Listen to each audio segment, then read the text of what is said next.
नाज़रीन, सांगड़ ज़िले में 50,000 आबादी वारो शहर शाहपुर चाकर सफ़ाई सुथराई सूधो अणगणित मसइलनि जे वर चढ़ियल आहे, पर लाॻापियल इख़्तियारनि कंहिं बि क़िस्म जो नोटिस नाहे वरितो।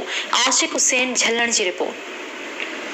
50,000 माण्हुनि जे आबादीअ ते ॿधल शाहपुर चाकर शहर इंतज़ामी नाअहलीअ जे करे गंदगीअ जे नज़र थी वियो आहे। कामिल शाह कॉलोनी, गरीबाबाद ऐं रेलवे कॉलोनी सूधो मुख़्तलिफ़ इलाक़ुनि में गंदगीअ जा ढेर लॻल आहिनि। रहवासियुनि मोहम्मद हसन, अब्दुल जब्बार राजपूत, असलम ख़ानज़ादे, अम्ब दाहिरी ऐं ॿियनि एहतजाज कंदे चयो त चूंडियल चेयरमैन पंहिंजे वार्ड खे विसारे छॾियो आहे। इलाइक़े जी घिटियुनि में गंदगीअ जा ढेर लॻी विया आहिनि, पर टाउन इंतज़ामिया जे कन ते जूं बि नथी चुरे। उन्हनि चयो त लिखत में दरख़्वास्त ॾियण जे बावजूदि सफ़ाईअ लाइ के बि क़दम नाहिनि कया विया।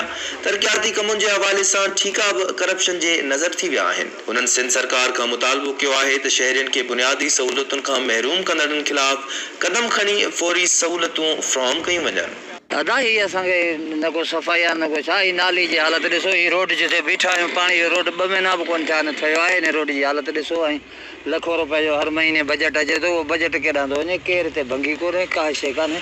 हुकूमत खे अपील आहे जेके अॻुवान आहिनि उन्हनि खे त भई महिरबानी करे ही किचिरो ही नाली जो हिसाबु लॻायो। नाली जी हालत ॾिसो, इहा नाली कीअं पाणी कढे, कीअं जी सफ़ाई सुथराई थिए। ऐं सभु बच्चा नंढा वॾा जेके आहिनि उनखे हींअर बीमारी लॻी वई आहे। हाँ सी हिते सफ़ाई कान्हे, ॾिसो त ही घटी जी हालत।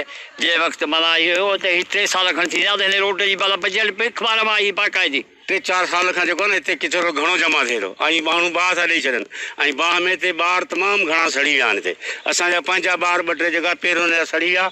जो ख़ासि किले जो छोकिरो सफ़ा सड़ी वियो, मेरे ख़ुदा बचायो हुनखे। अञा बि बल्कि हुनजो इलाजु हले।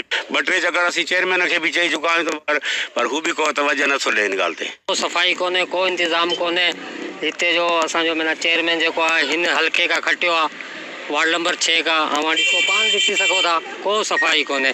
लोगों के घरों में बदबू आती है। यहाँ पे लोग माचिस की तीली दे देते हैं, इसको धुआं होता है, धुएं से जो है बीमारियाँ फैलती हैं, लोगों के बच्चे बीमार हो रहे हैं।